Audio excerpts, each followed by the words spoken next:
ಸಿದ್ದಾಪುರದ ಶ್ರೀ ಸಂಸ್ಥಾನ ತರಳಿ ಮಠದಲ್ಲಿ ಪ್ರತಿಷ್ಠಾಪನೆಗೊಳ್ಳಲಿರುವ ಶಿವಲಿಂಗ ಮತ್ತು ನಂದಿ ವಿಗ್ರಹಗಳ ಮೆರವಣಿಗೆ ಪಟ್ಟಣದಿಂದ ಆರಂಭಗೊಂಡಿತು.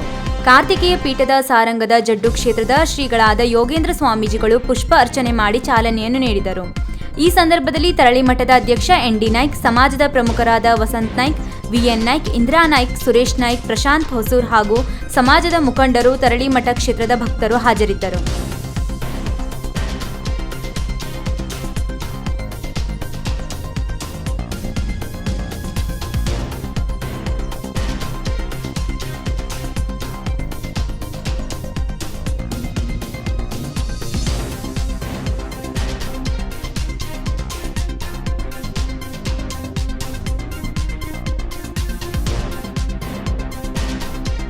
ವೀಕ್ಷಕ ಮಹಾಪ್ರಭುಗಳೇ, ನಮ್ಮ ಚಾನಲ್ ಅನ್ನು ಸಬ್ಸ್ಕ್ರೈಬ್ ಮಾಡಿ, ಶೇರ್ ಮಾಡಿ, ಪ್ರೋತ್ಸಾಹಿಸಿ.